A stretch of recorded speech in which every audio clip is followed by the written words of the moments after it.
Hi, good morning.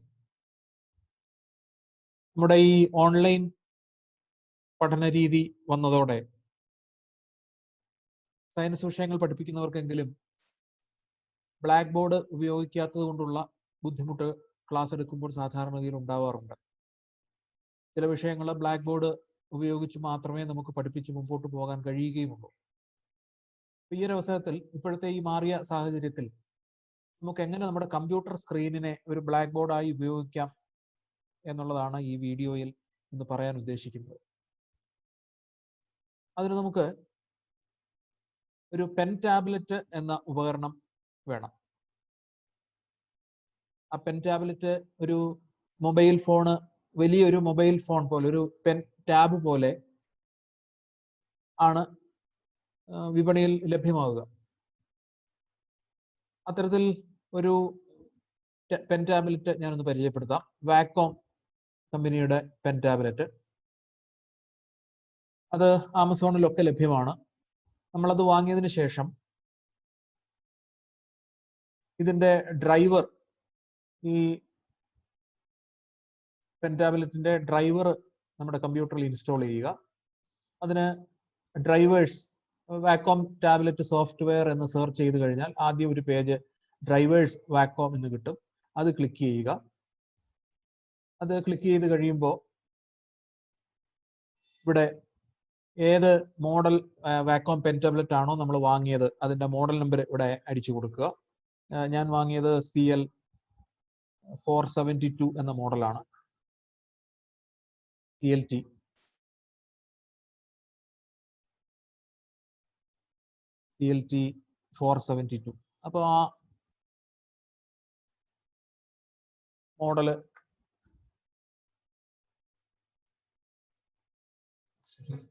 CTL472 അത് കൊടുക്കുമ്പോൾ ഇവിടെ നമുക്കിങ്ങനെ കിട്ടും. അതിന് താഴെ ഈ വിൻഡോസിന്റെ ആണെങ്കിൽ, അല്ലെങ്കിൽ മാക്കോസിന്റെ ആണെങ്കിൽ, അങ്ങനെ സാധാരണഗതിയിൽ നമ്മൾ വിൻഡോസിന്റെ ലാപ്ടോപ്പാണ് ഉപയോഗിക്കുക. ഇവിടെ പോയി ഈ വിൻഡോസ് ഡ്രൈവർ ഡൗൺലോഡ് ചെയ്യുക. ഡൗൺലോഡ് ചെയ്ത് കഴിയുന്നതോടെ ഈ പെൻ ടാബ്ലറ്റ് നമ്മുടെ കമ്പ്യൂട്ടറിൽ ഇൻസ്റ്റാൾ ആയി കഴിയും. അതിനുശേഷം ഇപ്പോഴും ഇതൊരു മൗസ് പോലെ മാത്രമേ വർക്ക് ചെയ്യുകയുള്ളൂ. ഇതിനെ നമുക്കൊരു റൈറ്റിംഗ് സ്ക്രീൻ ആക്കി മാറ്റണമെങ്കിൽ, അതായത് ഈ ടാബ്ലറ്റിൽ എഴുതുന്നത്, ഇതിന്റെ പ്രതലത്തിൽ എഴുതുന്നത് കമ്പ്യൂട്ടർ സ്ക്രീനിൽ തെളിഞ്ഞു കാണണമെന്നുണ്ടെങ്കിൽ നമ്മൾ വേറൊരു സോഫ്റ്റ്വെയർ കൂടെ ഇൻസ്റ്റാൾ ചെയ്യണം. ആ സോഫ്റ്റ്വെയറിന്റെ പേര് ജിങ്ക് എന്നാണ്. ധാരാളം സോഫ്റ്റ്വെയറുകളുണ്ട്. അതിൽ കുറെ കൂടെ ഒക്കെ യൂസർ ഫ്രണ്ട്ലി ആയിട്ടുള്ളത് ജിങ്ക് എന്ന് പറയുന്ന GINK എന്ന് പറയുന്ന ഒരു സോഫ്റ്റ്വെയർ ആണ്.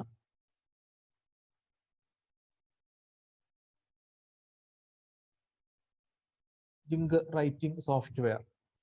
അപ്പൊ ഇങ്ങനെ ഒരു പേജ് കിട്ടും. സ്ക്രീൻ അനോട്ടേഷന് ഉപയോഗിക്കുന്ന ജിങ്ക്. അവിടെ ചെന്ന് കഴിഞ്ഞാൽ അവിടെ ഈ ജിങ്ക് സോഫ്റ്റ്വെയർ ഉണ്ട്. ഒരു എക്സിക്യൂഷൻ ഫയലാണ്. അത് ഡൗൺലോഡ് ചെയ്യാം.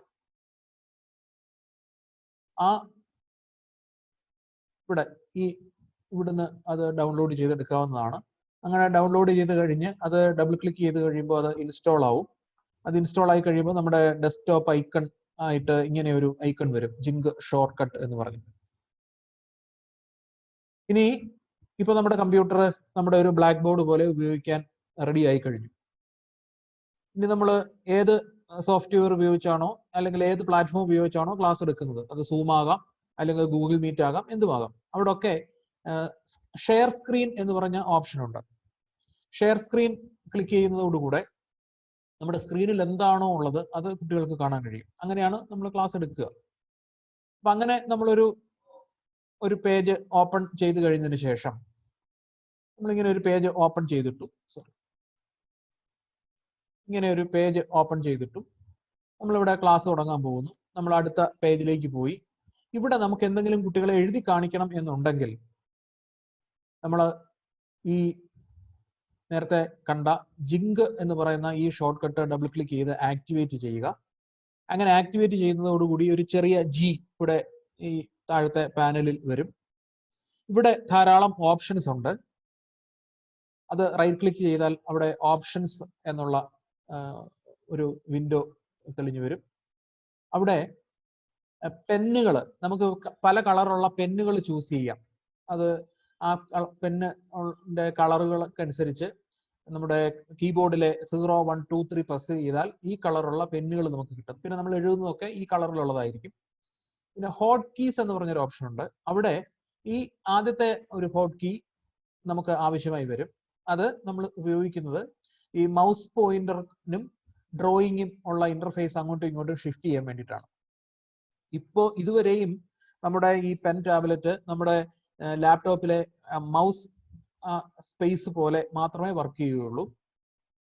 പെന്ന് ഉപയോഗിച്ചാൽ പെന്നെടുത്താലും നമുക്ക് ഈ ഞാനിപ്പോൾ പെൻ ടാബ്ലറ്റിന്റെ മുകളിൽ കൂടെയാണ് ഓടിക്കുന്നത്.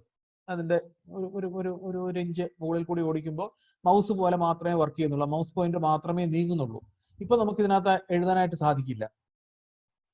ഇനി ഇതിനെ എഴുതാനുള്ള ഒരു ഉപകരണമാക്കി മാറ്റണമെങ്കിൽ നമ്മൾ ഇതിനെ ഒരു ഡ്രോയിങ് ഇന്റർഫേസിലേക്ക് മാറ്റണം. അതിനുപയോഗിക്കുന്ന ഷോർട്ട് കീ ആണ് ഷോർട്ട് കീ ആണ് Shift+G.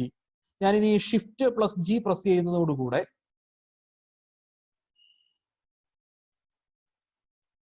Shift+G പ്രസ് ചെയ്യുമ്പോൾ ജിങ്ക് ആക്റ്റീവ് ആയി കഴിഞ്ഞു.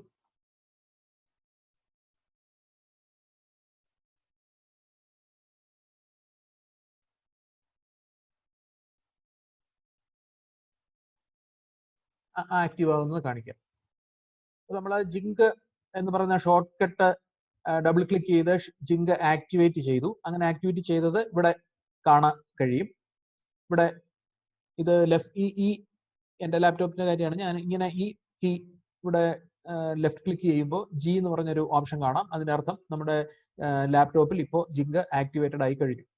ഇനി നമുക്ക് നമ്മുടെ പെൻ ടാബ്ലറ്റിനെ ഒരു റൈറ്റിംഗ് ഡിവൈസായി ഉപയോഗിക്കാൻ വേണ്ടി നമ്മൾ ഇപ്പൊ കണ്ടില്ലേ, ഇപ്പൊ ഞാൻ മുമ്പേ പറഞ്ഞതുപോലെ ഈ പെൻ ടാബ്ലറ്റിന്റെ മുകളിൽ കൂടെ ഈ പെന്ന് ഓടിക്കുകയാണ്.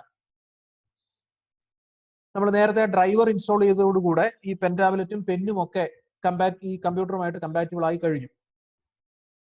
ഇനി ഇപ്പൊ ഈ മൗസ് ആയി ഉപയോഗിക്കുന്ന പെൻ ടാബ്ലറ്റിൽ നിന്ന് റൈറ്റിംഗ് ഡിവൈസ് ആയി അതിനെ മാറ്റാൻ വേണ്ടി Shift+G പ്രസ് ചെയ്യുക. Shift+G പ്രസ് ചെയ്യുമ്പോൾ ഇങ്ങനെ കുറെ ഓപ്ഷൻസും ആ മൗസിന്റെ ഭാഗം മാറി പെന്നിന്റെ ടിപ്പ് പോലെ ഒരു ചെറിയ ഒരു ബ്ലാക്ക് കാണാമല്ലോ. ഞാനിവിടെ പോയിന്റ് ഇടുമ്പോൾ അതിന്റെ കൂടെ ഞാൻ പെൻ മൂവ് ചെയ്യിക്കുമ്പോൾ കാണുന്ന ആ പെൻ ടിപ്പാണിത്. ഇപ്പോ ബ്ലാക്ക് ആണ് പെന്നിന്റെ കളറ്. ഇവിടുന്ന് ഈ താഴെയുള്ള ഈ പാനലിൽ നിന്ന് നമുക്ക് പെന്നിന്റെ കളറും ചൂസ് ചെയ്യാം. ഇപ്പൊ ബ്ലൂ ചൂസ് ചെയ്യാം. ബ്ലൂ ചൂസ് ചെയ്താൽ പിന്നെ എഴുതുന്നതൊക്കെ ബ്ലൂ ആയിട്ടായിരിക്കും വരിക. അതേപോലെ ഈ എഴുതുന്ന ഈ ലെറ്റേഴ്സിന്റെ തിക്നെസ് വേണമെങ്കിൽ നമുക്ക് ഇവിടുന്ന് ഈ പെൻ വിഡ്ത്തിൽ നിന്ന് നമുക്ക് സെലക്ട് ചെയ്യാം. അത് കൂട്ടുകയോ കുറയ്ക്കുകയോ ചെയ്യാം. കുറയ്ക്കണം എന്നുണ്ടെങ്കിൽ ഇത് ഇങ്ങോട്ട് കൊണ്ടുവന്നാൽ മതിയാവും. വളരെ കുറച്ച് തിക്നെസ് കുറഞ്ഞ ബ്ലൂ ആയി ഒക്കെ എഴുതാനായിട്ട് സാധിക്കും.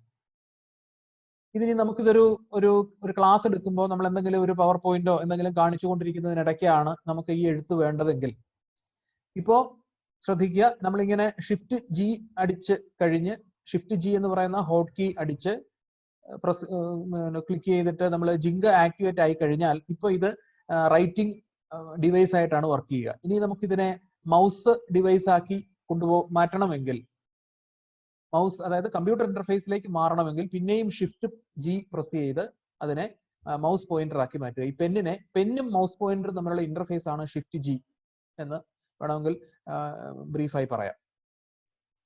അതിനുശേഷം ഇപ്പൊ ഇത് മൗസ് പോയിന്റർ ആയി, അതായത് കമ്പ്യൂട്ടർ ഇന്റർഫേസ് ആയി. ഇനി നമുക്ക് ഏതെങ്കിലും ഒരു ഫയല് ഷെയർ ചെയ്യണമെങ്കിൽ നമ്മളിങ്ങനെ ഈ ഫയൽ ഷെയർ ചെയ്തു. ഇവിടെ നമുക്ക് എന്തെങ്കിലും എഴുതി കാണിക്കണം എന്ന് കരുതുക. നേരത്തെ എഴുതിയത് കളയണമെന്നുണ്ടെങ്കിൽ പിന്നെയും ഈ റൈറ്റിംഗ് മോഡിൽ ചെന്നിട്ട് Shift+G അടിച്ച് റൈറ്റിംഗ് മോഡിൽ ചെന്നിട്ട് ഇതെല്ലാം ഡിലീറ്റ് ചെയ്യാൻ വേണ്ടിയിട്ട് അവിടെയും ഒരു ഓപ്ഷൻ ഉണ്ട്.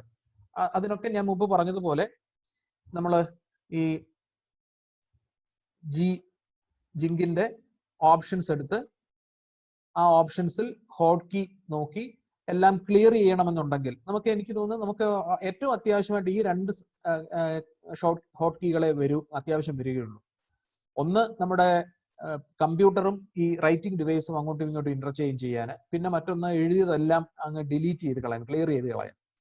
അതിന് Shift+D എന്ന ഒരു ഹോട്ട് കീയും കൂടെ നമുക്ക് എന്ത് വേണമെങ്കിലും ഇവിടെ ചെയ്യാം. ഏത് ഹോട്ട് കീ വേണമെങ്കിലും നമുക്ക് ഇവിടെ സെറ്റ് ചെയ്യാവുന്നതുമാണ്. അപ്പൊ അതിനുശേഷം ഇപ്പോ ഷിഫ്റ്റ് ഡി അടിച്ചാൽ, സോറി, ഇപ്പൊ ഇത് കമ്പ്യൂട്ടർ ഇന്റർഫേസിലാണ്. ഷിഫ്റ്റ് ജി അടിച്ച് ഞാൻ പെൻ ഡ്രോയിങ് ഇന്റർഫേസിലേക്ക് പോകുന്നു. അതിനുശേഷം ഷിഫ്റ്റ് ഡി പ്രസ് ചെയ്യുമ്പോൾ നേരത്തെ എഴുതിയതൊക്കെ അങ്ങ് ക്യാൻസൽ ആയി പോകും. ഇനി ഇപ്പോ റൈറ്റിംഗ് ഇന്റർഫേസിലാണ് ഈ നമ്മുടെ ഡിവൈസ് ഉണ്ടാവുക. ഇവിടെ നമുക്ക് ക്ലാസ് എഴുതാം. നമുക്ക് ഏത് ക്ലാസ് ആണോ, എവിടെയാണോ, ഏത് ക്ലാസ്സിന് ആണോ എടുക്കുന്നത് അവിടെ എന്താണോ എഴുതേണ്ടത് അതിവിടെ എഴുതാം. ഇങ്ങനെ നമ്മൾ സാധാരണ ഈസിയായി എഴുതുന്നത് പോലെ ഈ പെൻ ഡിവൈസ് ഈ വാക്കോൺ ടാബ്ലറ്റിൽ എഴുതിയാൽ മതി. ആ എഴുതുന്നത് മുഴുവൻ സ്ക്രീനിൽ ഇതേപോലെ തെളിഞ്ഞു വരും. എന്നിട്ട് അത് കുട്ടികൾക്ക് ഷെയർ സ്ക്രീൻ ഓപ്ഷൻ ഉള്ളത് കൊണ്ട് കാണാവുന്നതുമാണ്. ഇനി ഇത് കഴിഞ്ഞിട്ട് നമുക്ക് ഈ ഓപ്ഷനിൽ നിന്ന് മാറാനുള്ളത് ഞാൻ പറഞ്ഞല്ലോ. പിന്നെയും ഷിഫ്റ്റ് ജി പ്രസ് ചെയ്യുക. ഇപ്പൊ ഷിഫ്റ്റ് ജി പ്രസ് ചെയ്തപ്പോൾ നമ്മുടെ കമ്പ്യൂട്ടർ ഓപ്ഷനിലായി. അത് കഴിഞ്ഞിട്ട് നമുക്ക്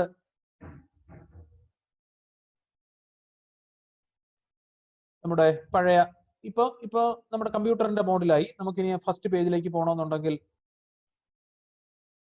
ഇവിടെ പോയി ഫസ്റ്റ് പേജിലേക്ക് പോകാം. ഫസ്റ്റ് പേജിലേക്ക് പോയി നമ്മൾ നേരത്തെ എഴുതിയൊന്നും കളഞ്ഞിട്ടില്ലായിരുന്നു. നേരത്തെ എഴുതിയത് അവിടെ തന്നെ ഇവിടെയും കളയാം. അതിനെ ഷിഫ്റ്റ് ജി പ്രസ് ചെയ്ത് ഷിഫ്റ്റ് ഡിയിലേക്ക് പോകാം. അപ്പൊ ഈ രണ്ട് കീകൾ ഉപയോഗിച്ച് നമുക്ക് ഈ സ്ക്രീനിൽ എഴുതുകയും സ്ക്രീനിൽ എഴുതി മായ്ക്കുകയും ചെയ്യാം. അതേപോലെ PDF-ലാണെങ്കിലും ഇത് ഈ റൈറ്റിംഗ് നമുക്ക് ചെയ്യാവുന്നതാണ്. PDF ഫയലാണെങ്കിൽ PDF ഫയലിലും ഇതേപോലെ നമ്മൾ സ്ക്രീൻ കൊണ്ടുവരിക. സ്ക്രീനകത്ത് നമുക്ക് എന്താണോ ഡിസ്പ്ലേ ചെയ്യേണ്ടത് ആ ഫയൽ എടുക്കുക. അത് PDF ഫയലാണെങ്കിൽ അങ്ങനെ, പവർ പോയിന്റ് ഫയലാണെങ്കിൽ അങ്ങനെ, എന്തെങ്കിലും PPT ആണെങ്കിൽ ഏതായാലും അത് എടുക്കുക. അതിനുശേഷം ഷിഫ്റ്റ് ജി പ്രസ് ചെയ്തെങ്കിൽ മാത്രമേ ഇതിനെ റൈറ്റിംഗ് മോഡിലേക്ക് മാറ്റാൻ പറ്റുള്ളൂ. ഷിഫ്റ്റ് ജി പ്രസ് ചെയ്തു, റൈറ്റിംഗ് മോഡിലായി. നമ്മൾ ഇവിടെ എഴുതാനുള്ളത് എഴുതി, അത് കുട്ടികൾ കാണുന്നു. എഴുതിയത് മായ്ച്ചു കളയാൻ വേണ്ടി ഷിഫ്റ്റ് ഡി പ്രസ് ചെയ്യുന്നു. പിന്നീട് ഇതിനെ നമുക്ക് അടുത്ത പേജിലേക്ക് മാറ്റണം എങ്കിൽ ഇതിനെ കമ്പ്യൂട്ടർ ഇന്റർഫേസിലേക്ക് മാറ്റണം. അതിനൊന്നുകൂടി ഷിഫ്റ്റ് ജി പ്രസ് ചെയ്ത് കമ്പ്യൂട്ടർ മോഡിലാക്കി. കമ്പ്യൂട്ടർ മോഡിലാക്കിയതിനു ശേഷം നമ്മുടെ സാധാരണ പോലെ കമ്പ്യൂട്ടറിലെ അപ്പ് ഡൗൺ കീകൾ പ്രസ് ചെയ്താൽ അടുത്ത പേജുകളിലേക്ക് പോകും. ഏതെങ്കിലും പിന്നെയും പേജുകളിൽ പോയി കഴിഞ്ഞതിന് ശേഷം നമുക്ക് അവിടെ എന്തെങ്കിലും എഴുതണം എന്നുണ്ടെങ്കിൽ അവിടെയും ഷിഫ്റ്റ് ജി പ്രസ് ചെയ്ത് ഈ മോഡിലാക്കി എഴുതുക. ഷിഫ്റ്റ് ഡി പ്രസ് ചെയ്ത് അവിടുത്തെ എഴുതിയത് കളയുക. ഒന്നുകൂടി ഷിഫ്റ്റ് ജി പ്രസ് ചെയ്ത് കമ്പ്യൂട്ടർ മോഡിലാകുക. അതിനുശേഷം കമ്പ്യൂട്ടറിന്റെ ഓപ്ഷനിൽ പോയി അത് ചെയ്യുക. ഇതാണ് വളരെ ലളിതമായി ഉപയോഗിക്കാവുന്ന ഒരു റൈറ്റിംഗ് ഡിവൈസ്. ഇത് ഉപയോഗിച്ച് നമുക്ക് ക്ലാസ്സുകൾ എടുക്കാവുന്നതാണ്. അതേപോലെ ഈ നമ്മുടെ വിൻഡോസിനകത്ത് വേറൊരു ഓപ്ഷൻ ഉള്ളത് OneNote എന്ന് പറഞ്ഞൊരു ഓപ്ഷൻ ഉണ്ട്. OneNote അത് വിൻഡോസിന്റെ ഇൻബിൽറ്റ് ആപ്ലിക്കേഷൻ ആണ്. അത് പ്രസ് ചെയ്ത് എടുത്താൽ നമുക്ക് അവിടെ ഒരു റൈറ്റിംഗ് ബോർഡ് പോലെ ഒരു സ്ക്രീൻ ലഭ്യമാവും. അവിടെ നമുക്കൊരു ഇന്റർഫേസ് അങ്ങോട്ടും ഇങ്ങോട്ടും ഒന്നും മാറ്റാതെ തന്നെ ഈ വൺ ഫേസിന്റെ അവിടേക്ക്, ഈ OneNote-ന്റെ അവിടേക്ക് നമ്മൾ ഈ പെന്നുകൊണ്ട് ചെല്ലുമ്പോൾ തന്നെ അത് ഒരു പെൻ നിബായിട്ട് മാറി അവിടെ നമുക്ക് എഴുതാവുന്നതാണ്. കൈയക്ഷരം എനിക്ക് കൈയക്ഷരം അത്ര പോരാ എങ്കിലും ഇത് കുറച്ച് ഉപയോഗം കൊണ്ട് നല്ല കൈയക്ഷരമൊക്കെ ആക്കി എടുക്കാവുന്നതാണ് ഈ എഴുത്ത്. പിന്നെ ഈ എഴുതിയത് മായ്ച്ചു കളയണമെന്നുണ്ടെങ്കിൽ അവിടെ ഒരു ഇറൈസർ എന്ന് പറഞ്ഞൊരു ഓപ്ഷൻ ഉണ്ട്. ആ ഇറൈസർ എടുക്കുമ്പോൾ ഇറൈസർ ഇവിടെ ഇതിന് തൊട്ട് താഴെയുള്ള ഈ ആരോ ഡൗൺ കീ പ്രസ് ചെയ്താൽ നമുക്ക് അതിന്റെ ഇറൈസറിന്റെ വലിപ്പവും അഡ്ജസ്റ്റ് ചെയ്യാം. അതിനുശേഷം ഇത് ഇങ്ങനെ മായ്ച്ചു കളയാം. അവിടെയും പെന്നിന്റെ കളർ ഒക്കെ എടുക്കാം. ഇത് രണ്ട് ഓപ്ഷൻ ആണുള്ളത്. ഒന്ന് ജിങ്ക് ഉപയോഗിച്ച് എഴുതാം, അല്ലെങ്കിൽ മറ്റൊന്ന് OneNote എന്ന് പറയുന്ന ഈ റൈറ്റിംഗ് സ്ക്രീൻ ഉപയോഗിച്ചും എഴുതാവുന്നതാണ്. അവിടെ നമുക്ക് ഓരോ ദിവസത്തെ നോട്ടുകൾ ഇങ്ങനെ പ്ലസ് ഈ ആഡ് ചെയ്ത് പേജുകൾ ആഡ് ചെയ്ത് നോട്ടുകളും തയ്യാറാക്കി പോകാവുന്നതാണ്. ഇത് നമുക്ക് സേവ് ചെയ്യാം. ഏതെങ്കിലും മുൻകാലങ്ങളിലെ നോട്ടുകൾ ഉണ്ടെങ്കിൽ അത് PDF ആക്കി മാറ്റി പ്രിന്റ് ചെയ്ത് കുട്ടികൾക്കും അയച്ചു കൊടുക്കാവുന്നതാണ്. അവിടെ നമ്മുടെ കമ്പ്യൂട്ടറിൽ അങ്ങനെ ഒരു ഓപ്ഷൻ ഉണ്ട്, മൈക്രോസോഫ്റ്റ് പ്രിന്റർ ടു PDF. അങ്ങനെ PDF-ലേക്ക് സേവ് ചെയ്തും നമുക്ക് ഇത് ചെയ്യാവുന്നതാണ്. അപ്പൊ അങ്ങനെ ഈ ഇന്റർഫേസ് അങ്ങോട്ടും ഇങ്ങോട്ടും മാറ്റി ഈ റൈറ്റിംഗ് ബോർഡ് ഉപയോഗിക്കുക എന്നുള്ള ഒരു കാര്യമാണ് ഇന്നത്തെ വീഡിയോയിൽ പറഞ്ഞത്. അപ്പോൾ താങ്ക് യു.